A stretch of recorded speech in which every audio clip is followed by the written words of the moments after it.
The Susan Brender Show is a radio show online broadcasted on YouTube across the United States and globally. The show features guests who speak about health, spirituality, entertainment, and a host of subjects to enlighten people across the nation. Listen to the show that empowers women and men alike and highlights those who have made a difference. I'm Susan Brender, and this is the Susan Brender Show. I'm very fortunate today to have Scott Miller on my show. He's been a regular, and he knows so much about physical therapy and how to take care of people who play sports like tennis. Now, the coach that we have on is Brent Wellman, and he is the Junior Program Director and the USTA High Performance Coach. Brent is not only a coach's coach, but a player's coach as well. And I want to welcome both of them to the Susan Brender Show. Welcome, Scott. Thank you very much, Sue, for having me on your show again. I love being on here, and I'm very excited to chat with Brent today regarding physical therapy, tennis, and what he does and what I do. Yeah, Brent, let me ask you something. There is Sure. a process involved in becoming a Division I player or shooting for the professional ranks. It's a path. Brent knows that the process is the coach's passion. Now, tell me about what you do and why you became a coach. Well, the path is long to become a coach, but, today players have access to training that I never had, and a lot of people never had because of the advances in both technology and the training equipment and tools that can be used to make better athletes. I'm going to interrupt you because using video analysis and college videos is Coach Brent. You helped over 100 players reach college scholarships. That's a very important thing. How did you do that? Well, parents usually in the tennis realm will come to me and want their son or daughter's strokes broken down or match play and their decision making in live play. And you develop a coach's eye, and that comes over time and many, many matches and years of in the grind. You see players and you see the little things that make a big difference if they're added. And so you have to make sure that you add those little things, or, it can just be detrimental. If girls just play from the baseline, then they're stuck there. It's still possible, if you're a great athlete, to take on the grind and the wear and tear of the body. But if you develop a transition game, that's when you approach the net more and become an all-court player. Your likelihood of advancing to higher levels are much greater. Scott, let me ask you something. Have you dealt with some of the young people who play tennis, and what do you see when they come to your physical therapy office? Yes, I've been in Delray Beach for about 16 years now and have worked with several tennis coaches throughout the years, both at the junior level, high school, college level, and then of course your weekend warrior tennis player as well. And the biggest thing that we see is at the junior level is that a lot of times they are trying so hard and doing whatever they can to get their ranking up and to get their game better and trying to compete with the other high level tennis players. That's at times, we do see overuse injuries quite often, and we are just trying to educate the kids, but more likely we're trying to educate the parents about what needs to be done to if they want to make it to that next level with being injury free.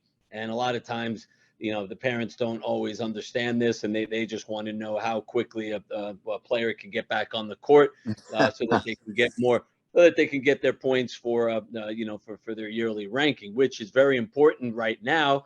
But if you're it certainly could be detrimental to the player in the future if their form is off, if they're if they're doing something that is causing this injury, they'll just be back seeing me in the future. Yeah.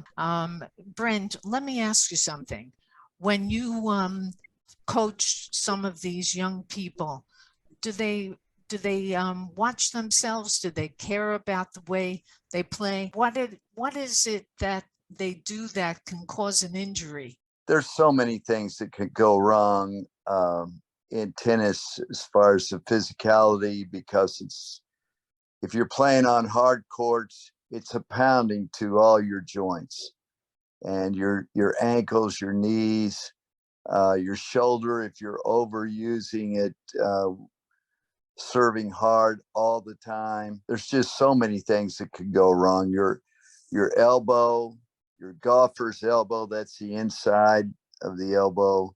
We see a lot of these different injuries that creep up, and Scott's exactly right. You must educate these parents to say, hey, it's okay. You got to take a break, take this weekend off, and we'll be back at it. But if you don't, you're going to cause more damage than Brent, one of the things that I realized is that when my son played in just a little game of baseball, what happened was that all the parents cheered everybody on, and they were so competitive.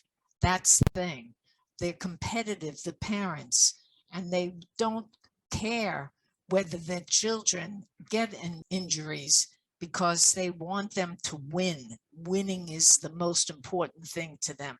Do you find that in your practice? Yes, I do at times, but there's other young people that can be pushed more because they don't have the drive to excel, and they think they're trying when they have more in the tank. So it's a two-way street there.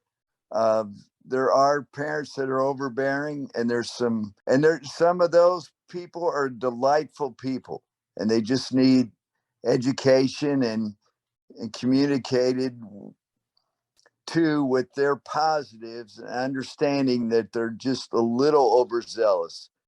And then there's parents that need to kind of let their kids be pushed a little bit to reach that level that they really want them to go, but they tend to baby them some. So that's in human terms. Yeah.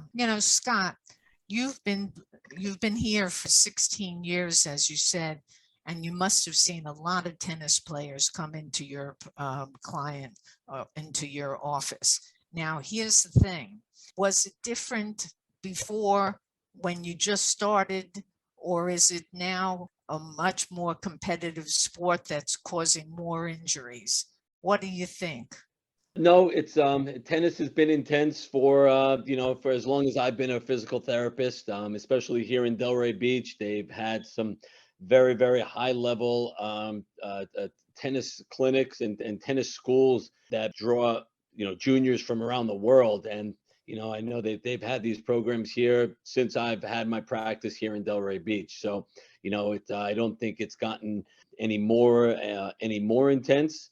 It's maybe it's become more competitive because there's more and more juniors that are trying to make it at that level, which just certainly makes it more competitive. But Florida is certainly a breeding ground for tennis. There's a lot of programs and a lot of really good tennis players come out of Florida. Tennis players come to you. Give us the idea of what it's like for them. How do you start off helping them? We dress it just like any other patient that we have. It's really it's not done any differently, except the fact that we just have to know what their history is and what sport they play and how they injured it and what they do. And, from there, we're going to develop a treatment program and, a training program to get them back to that level. And I'm the first one to try to get, somebody back playing the sport they love, back in the gym, back playing at that level as quickly as possible. But just like any professional athlete that you that you work with or that you hear about, if someone has an injury, you're not just going to get them, feeling better, and then all of a sudden they're jumping back on the pitching mound to throw 9 innings of a game. You have to go through a process to make sure that they're feeling good. And there's a whole, certain exercises and certain amount of hitting time that somebody should have before they get back into match play. So if someone's used to playing 4 or 5 hours a day and they, we have them coming off an injury, certainly not going to have them go from not playing at all to back to playing 4 or 5 hours of that intense tennis. So, certainly we have to develop a nice program and educate them on, what may have caused it instead of just treating the pain that they have. So really trying to prevent these injuries from occurring, because at that age, their bodies are changing every day, every week. So you really need to educate them on what needs to be done, because that is really what differentiates them from another junior making it to that next level. Right. And Brent, let me ask you something. We talk about the physicality, if you will, of these different players and how they're injured and all the things that happen to them. But what about the psychological side of things? Do you have to talk them into playing a certain kind of game, or do you talk to them about how they feel? What do you do when you know that it's so competitive that it's got to affect their mental abilities? There's got to be something that you say to them. Yes, that's a very good question, and I think over the years, you try to be very honest all the time, straight up with the parents and with the child, and maturity levels vary. And so talking directly to the child and the parent in a positive way to encourage them what's realistic and where they are right now, and some of the tools that they need to add to their toolkit to be the best player they can be. I think if you take care of week by week, month by month, being the best player you can be, going to the gym, like Scott said, that's very big. Stretching, taking care of your body, doing the modalities that you need to do. And then on the court to play and compete, but also develop the tools that you need. Can you volley? Can you do an overhead? Are you serving with a fluid motion?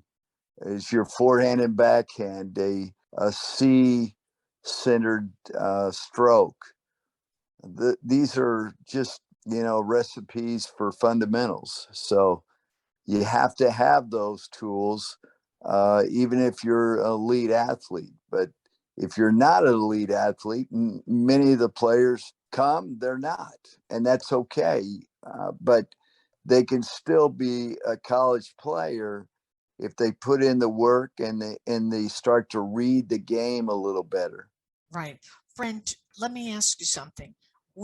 Is there a question that you would ask Scott, who's a physical therapist, about how he handles all these tennis players that you work with?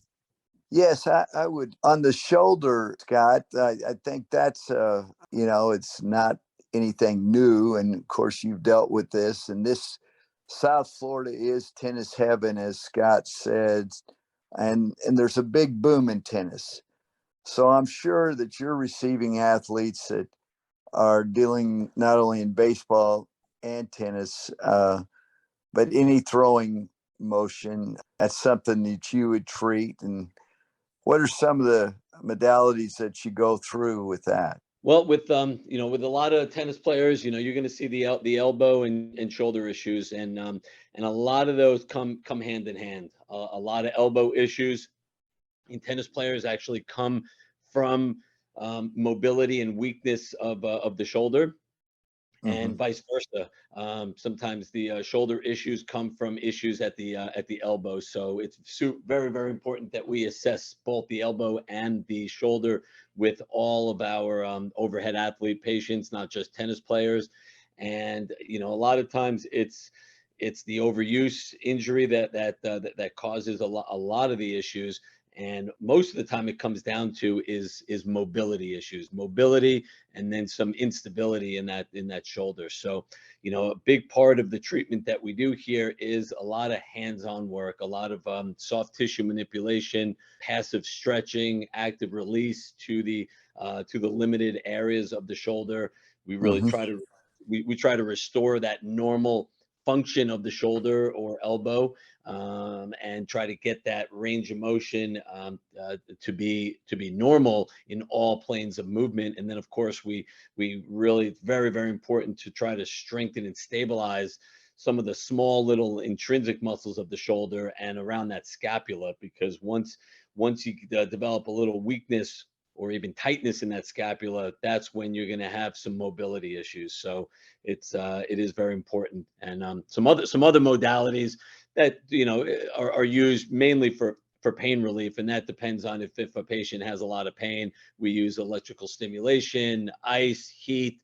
We use cold laser treatments to help with inflammation and to help with any acute little tears. It helps promote healing. And then ultimately, educating the patient and the parents on what needs to be done when they're not around the treatment is very, very important.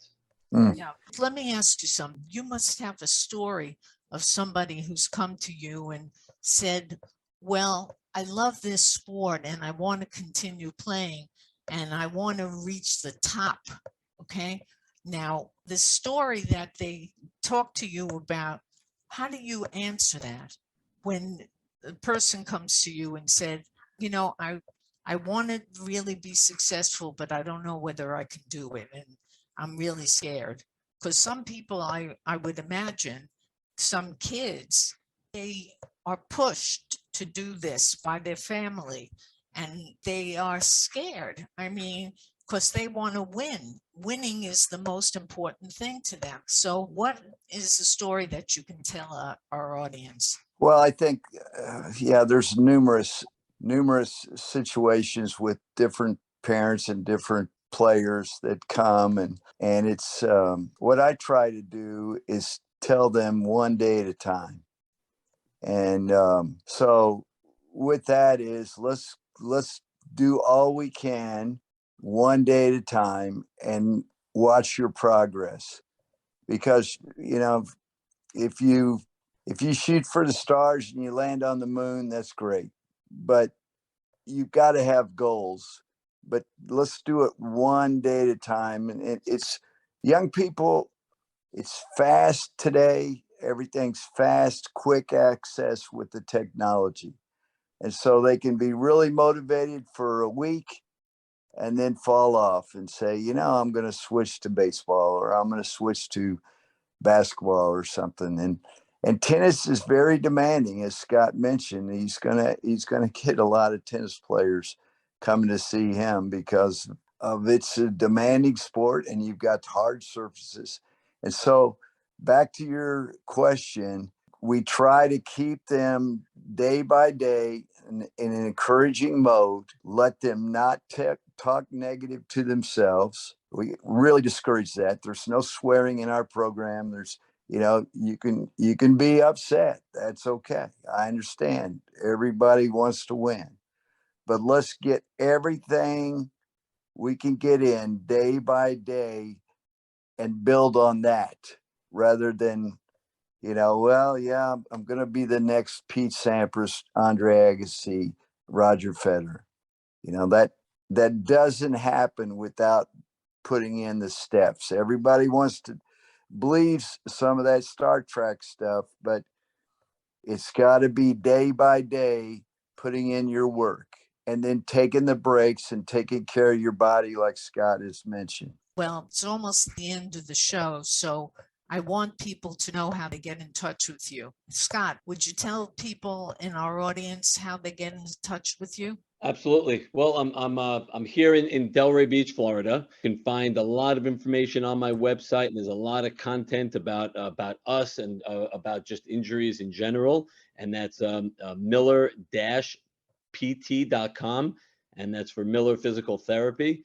And my name is Scott Miller, and I'm readily available if there's ever anybody that emails or calls that has any questions, wants to pick my brain about a specific injury, or anything related to physical therapy or sports or anything for that matter. You also have a newsletter that you put out. What is in the newsletter this month?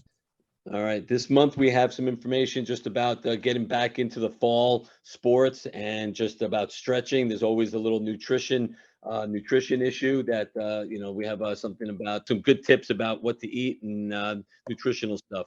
So there's always some good information that is sent out, and you can go right on my website to sign up for the newsletter, and you can get the newsletter sent directly to your email each month. What about you, Brent? How do people get in touch with you?